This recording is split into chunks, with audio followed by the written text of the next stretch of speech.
imaginer, on peut deviner que cette partie résultat sert à mettre en évidence les résultats de notre étude. Il faut savoir qu'il faut mettre tous les résultats pertinents par rapport à l'objectif, c'est-à-dire ne rien cacher, mettre tous les résultats, y compris les résultats négatifs.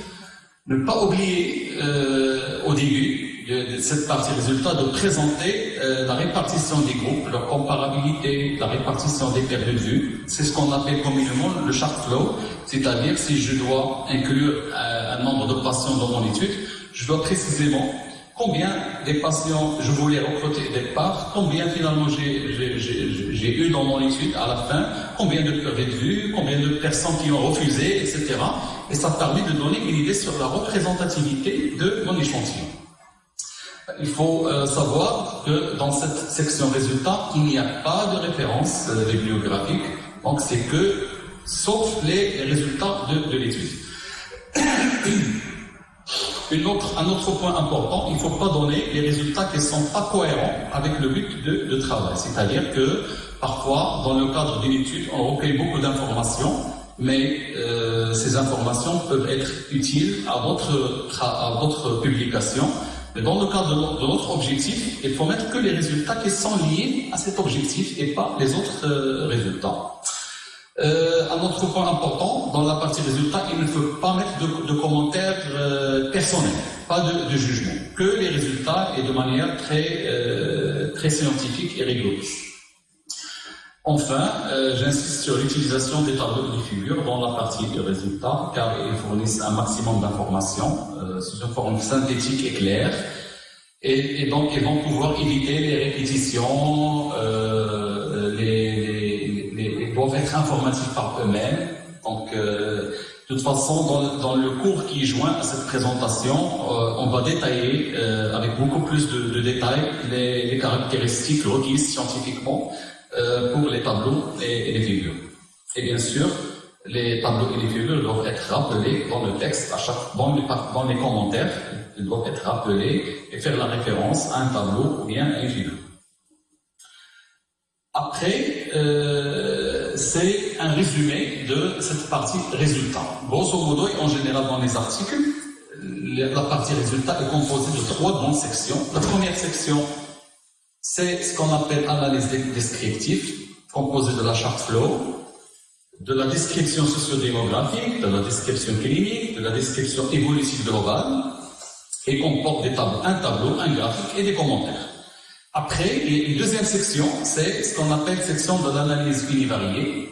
À ce moment-là, on va se focaliser sur l'objectif principal de notre étude, et également on peut utiliser un tableau comparatif, un graphique avec des commentaires, et c'est le moment de faire des comparaisons et de montrer le résultat des tests statistiques. Troisième section possible mais pas nécessaire, c'est la section de l'analyse multivariée. Bien sûr, s'il y a indication, par exemple, c'est on met en évidence des facteurs de confusion, surtout dans les études observationnelles. À ce moment-là, on ajoute un tableau plus un commentaire concernant l'analyse multivariée. De manière pratique, en général, il faut savoir que le nombre de tableaux et graphiques est limité dans un article original.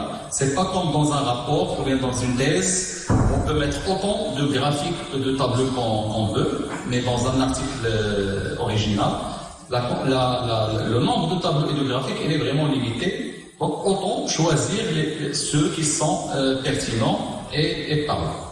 Également une chose, dans la partie résultats, il n'y a pas de référence bibliographique à ce niveau, donc c'est important à souligner. Dernière partie rédigée d'un article original, c'est la partie discussion.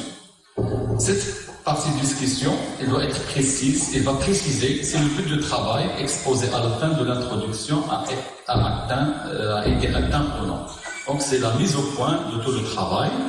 La partie discussion a la structure suivante. D'abord, par un paragraphe, commencer par rappeler rapidement c'est quoi l'étude, quel est l'objectif principal. Après, il faut commencer à discuter ces résultats, mais à la lumière de la littérature. Et donc, à ce moment-là, on a le droit d'avoir des jugements personnels, de faire des commentaires de nature plus subjective.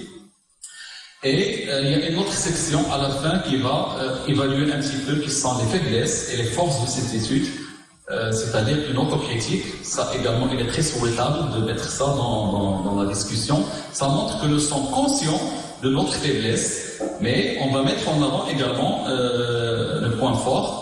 Donc c'est un peu une façon de faire du marketing pour notre travail. Quelques remarques par rapport à cette section de conclusion, de discussion. Il faut utiliser, écrire les verbes au passé. Quand il s'agit de relater un résultat, et au présent, quand il s'agit d'une opinion de l'auteur ou bien d'un jugement subjectif. Les erreurs à ne pas commettre dans la partie discussion, d'abord les répétitions, ce qui a été dit dans l'introduction. L'introduction, ça va ramener les choses qui sont déjà connues. La discussion, ça sert à discuter ce que nous avons trouvé à la lumière de la littérature. Deuxième type d'erreur fréquente, c'est l'inexactitude des citations. C'est-à-dire que quand vous donnez une idée, et vous mettez la référence, et que le lecteur cherche cette référence et trouve une référence qui ne correspond pas à cette idée. Donc c'est une erreur fréquente à ne pas commettre.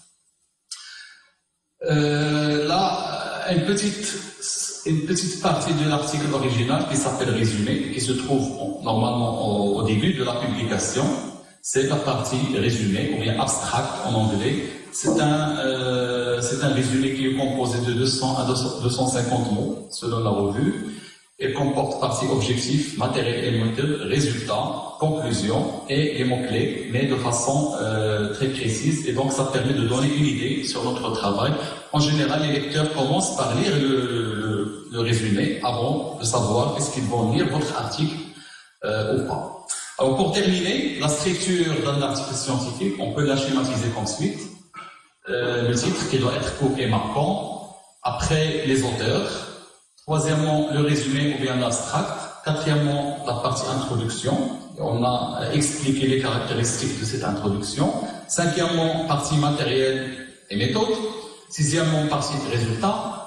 Septièmement, partie discussion. Et huitièmement, partie conclusion, dans laquelle on va parler d'un résumé bref de la question, des avancées, mais surtout les perspectives dans l'avenir.